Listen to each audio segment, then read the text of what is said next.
As we've talked about many times over the last couple months, right now we are in the most important period in college football recruiting. And we had Ryan Shumpert on last week. We talked about 4 commitments Tennessee got in the span of one weekend, pretty much. And since then, Tennessee has gotten 4 more commitments. And later this week, Tennessee could get 4 or potentially more commitments in the class. So that class size is beginning to balloon for Tennessee.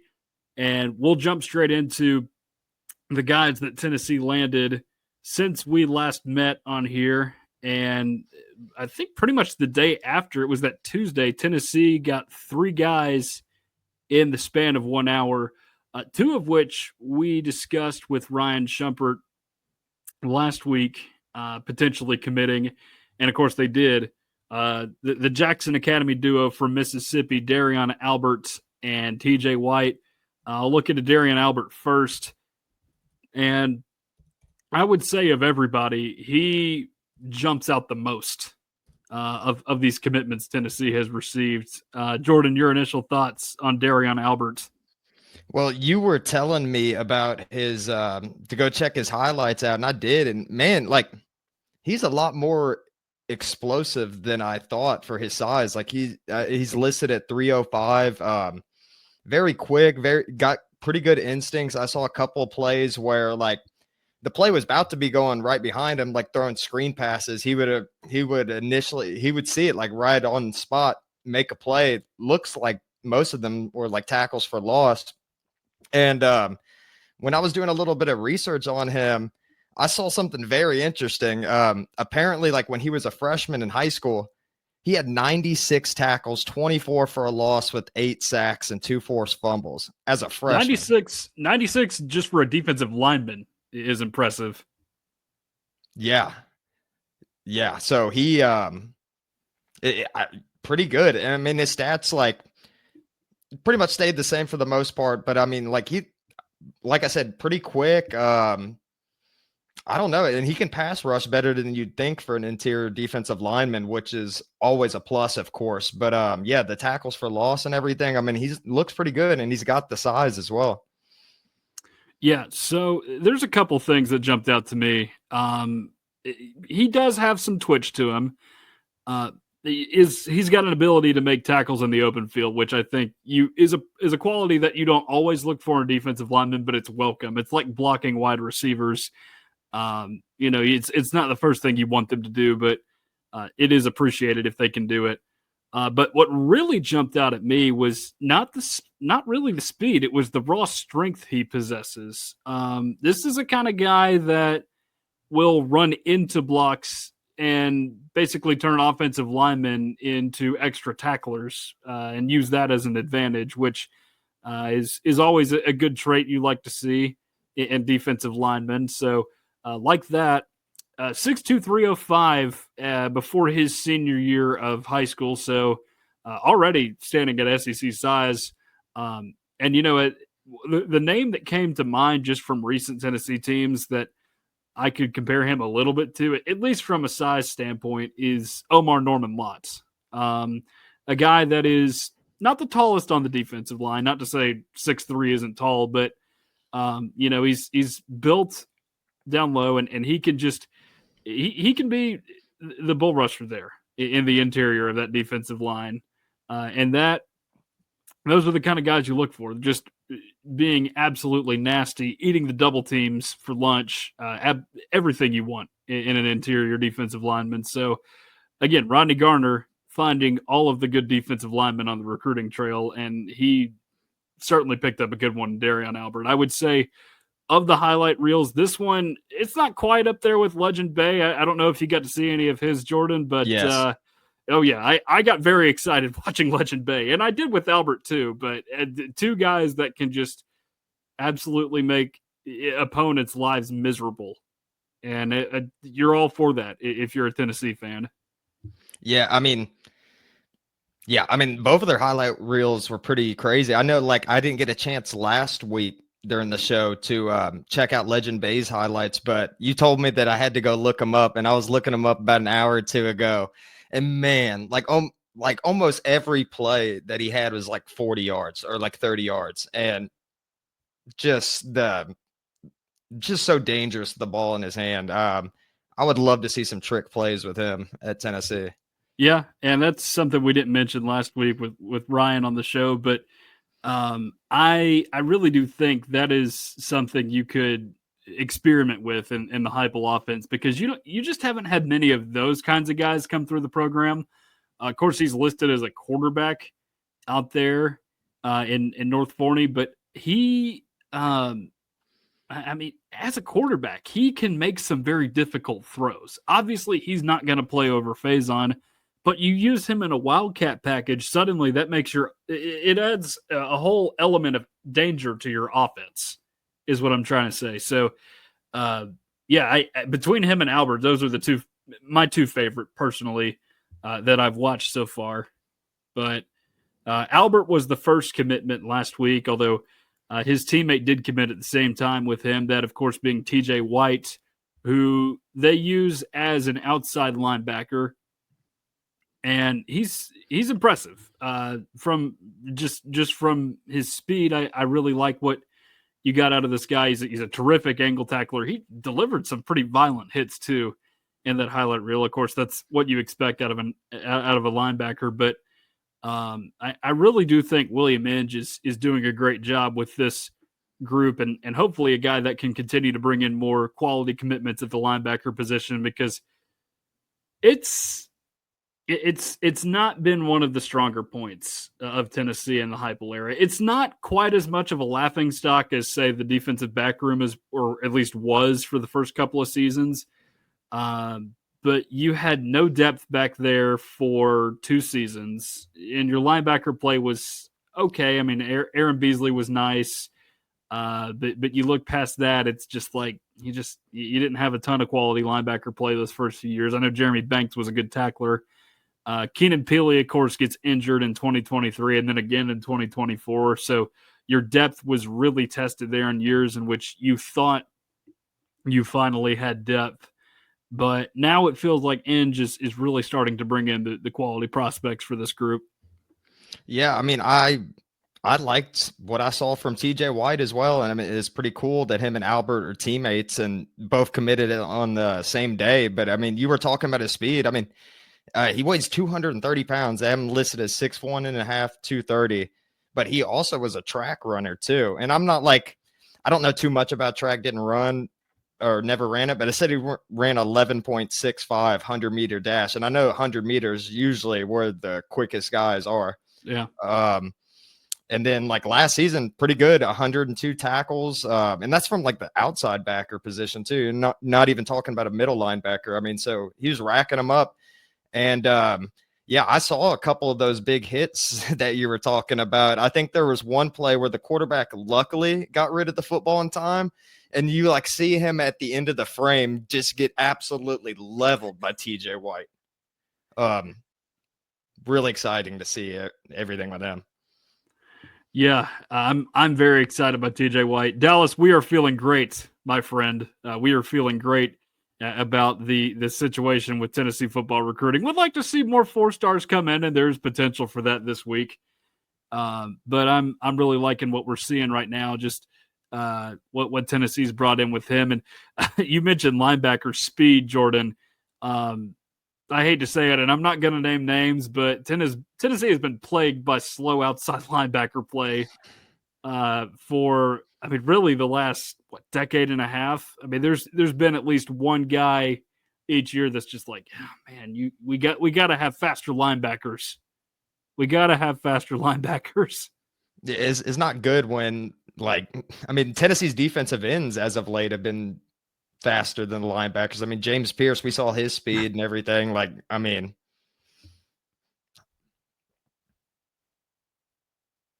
what is it? I was reading the comment. Oh, I could show you the comment. I could show you the comment. If you had to choose Keys or Hyder, I'm assuming is what that is, as your lock in and you secure the commit, are you going receiver or running back? There are no running backs in this class currently. So I would lean toward running back, maybe. Unless you want to get guys out of the portal, in which case that might work. Because you've already got some wide receivers, in Zayden Anderson and Tyreek King, and I'll talk later about it in the show. But I do think there is potential for more development there as well. But no, Hyder would be a big one because you look at who he's deciding between. It's a pretty stout list of colleges, and that'd be a big win for Tennessee in high school recruiting, which may still have some importance, contrary to popular belief. Yeah, I would be really excited if Tennessee got Hyder. I mean, I know that Tennessee hasn't had the best luck with 5-star running backs. I mean, we know what happened with Bryce Brown, and then Jalen Hurd was great while he was playing at Tennessee, but he ended up transferring out and everything. So if Hyder did somehow come to the Vols, I mean, maybe he can change it around, and then maybe could inspire some more future 5-star running backs to come. And running backs too, I guess with the stars, it's not nearly as important. You'd like to have a 5-star running back if you can get one, but they don't grow on trees anymore. Just the way that position has been devalued. But at the same time, it's like the Heupel offense. It's centered around the run. You want to have good running backs coming through there. So I think I'm going to say running back on this one. All right, so 2 more commitments from this past week. One of them was on the same day as the 2 commitments from Jackson Academy. In fact, literally an hour later, this is an in-state commitment from cornerback Jamian Theodore. First cornerback, by the way, to commit in the class. He is a 3-star from the Baylor School in Chattanooga. That is the second commit from Baylor that Tennessee has gotten. Of course, the first was from 5-star offensive lineman Gabriel Osenda earlier on in the cycle. And I was watching some tape from him, and I think my biggest question is, how is this guy going to translate against SEC wide receivers? And I guess we're just not going to know until he gets there. I'm assuming for now he could be a little bit of a project. But looking at the highlight reel, he's got some instinctual things down nicely. I think he breaks on the ball really well. So he's making some nice plays in coverage. But another guy, too, that has the potential to help you out a lot on special teams, just looking at some of the things he posted in his reel, I noticed 2 blocked field goals in there. Yeah. So that's something that Tennessee could use. And then the other thing I saw was a down punt within the 1-yard line. So maybe you make him a gunner on your punt team. Who knows? So I'm not saying he won't see the field as on defense, but I do think he will require a little bit of work with Willie Martinez before he gets there. But overall, I do like what I see from him. It's just, again, how does it translate to SEC play? Yeah, I mean, and that's a good question. And I mean, I didn't get to see as much of his highlights as the other 2 players that we mentioned, but I mean, he seemed like pretty good. Like there was this one play that I liked of his where the quarterback was like, he was throwing it to the left side of the field, and he was about in the center of the field, but he had his back turned to the play and saw it and was able to turn around. And I can't remember if he broke the pass up or if he got an interception. Anyways, like, I mean, pretty impressive. I mean, I know I couldn't turn like that. No. You gotta be able to do that, and corner is another position where you've got to have amnesia. Got to be able to flush out the next play. So hopefully he's a guy that can do that for this team. I did also see where this will be. I think he's just. Thank you, Posty. Posty here is impressed by Jordan's mustache. Only Kirby Connell can rival it. He's highly impressed by that mustache of yours, Jordan. But I do hope this is a guy that works in the system. Again, you love to get the in-state recruits if you can.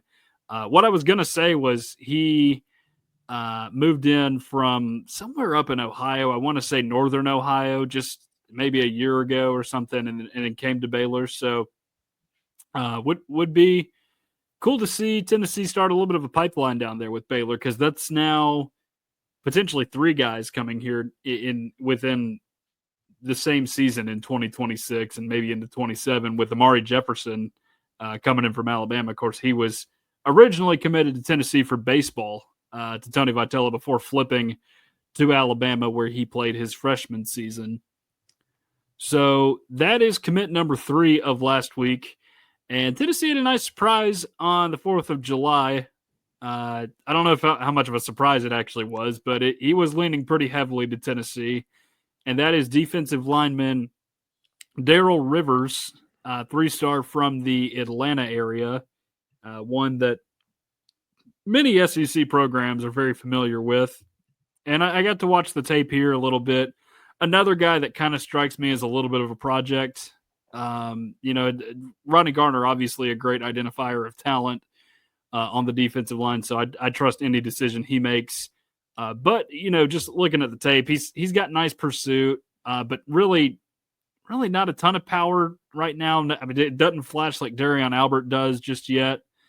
And a guy that just he didn't stand out nearly as much as some of these other commitments that Tennessee's gotten. And of course, it helps too with a guy like Theodore. He's playing out there alone at corner, so you see him a lot. But a guy like that on the defensive line, unless you're like Darion Albert and are just a true game record, it can be a little hard to stand out.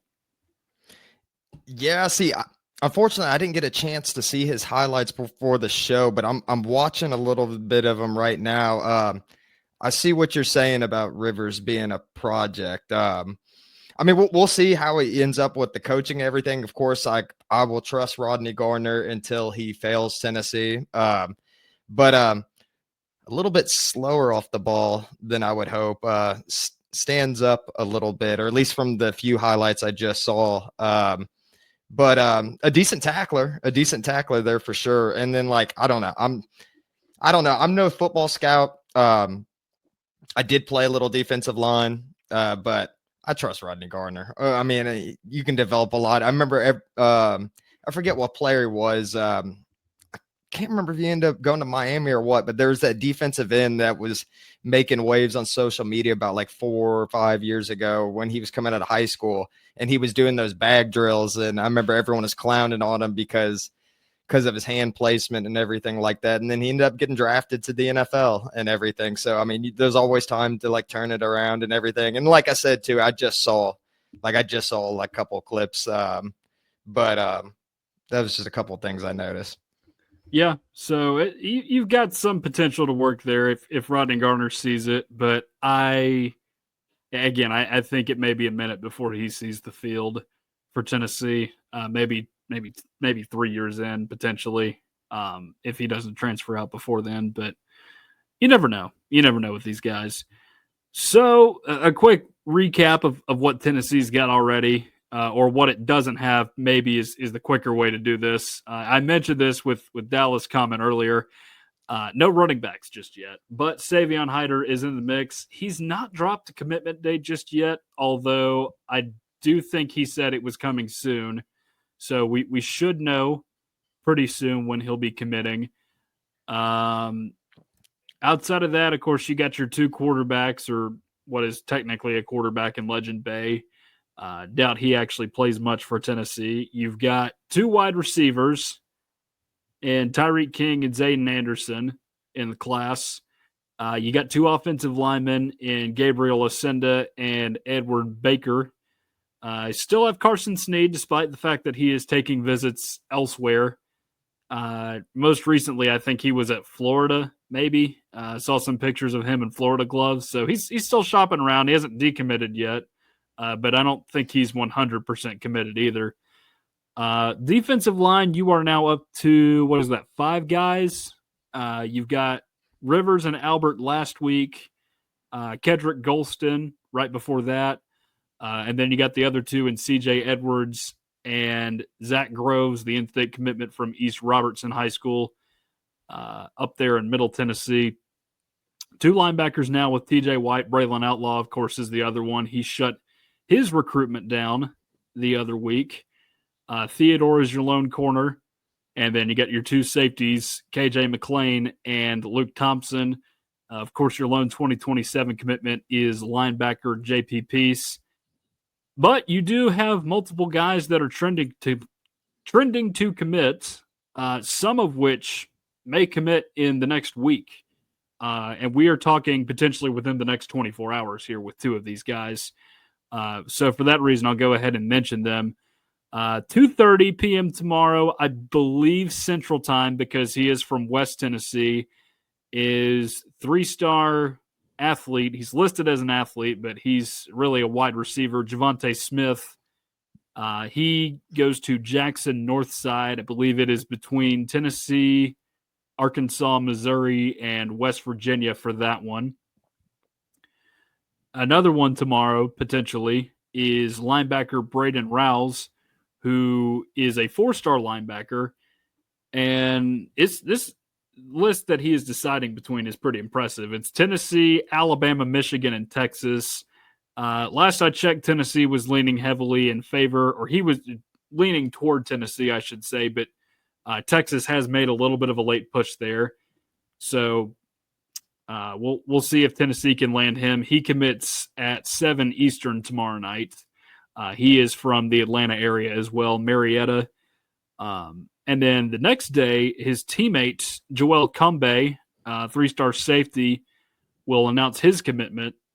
I don't know what time exactly that is. I want to say I saw it earlier today, but he will be committing Wednesday.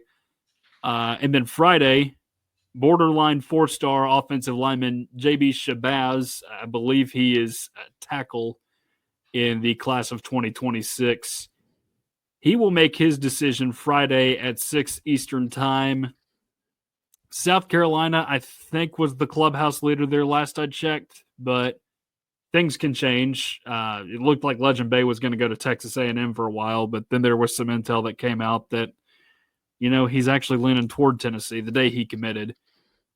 So it's never over until it's over with these guys. And then as far as other names to keep an eye on, Kamari Blair and Joel Wyatt are two that we've mentioned here in the last few weeks. Wyatt, of course, kicked back his commitment to, I don't know when. He was supposed to commit yesterday originally, but never did. And then Kamari Blair, no commitment announcement. He was trending Tennessee for a while, but I do think Ole Miss is making a push there. So potential to land some big names here for Tennessee. Definitely some 4-stars in the mix there. Yeah, I mean, a lot of names that you just mentioned and everything. And I mean, Tennessee's been on a hot streak, and I don't have it pulled up right now. Maybe you would know. I think Tennessee's up to their 13th in recruiting now, right? Yeah, they made a big jump just with all these guys that it's gotten here lately. Yeah, so I would imagine imagine Tennessee gets at least 2 of those guys, if not more. And I'm only going to move up from there, especially if you grab a couple more 4-stars, then Tennessee could have a top 10 recruiting class here soon, which would be nice turnaround. Yeah, would be a huge turnaround for Tennessee. And a lot of these guys are not your normal blue chip recruits, but you need guys like that in your program, though. Good culture builders, you could say, because sometimes 5 stars don't work out.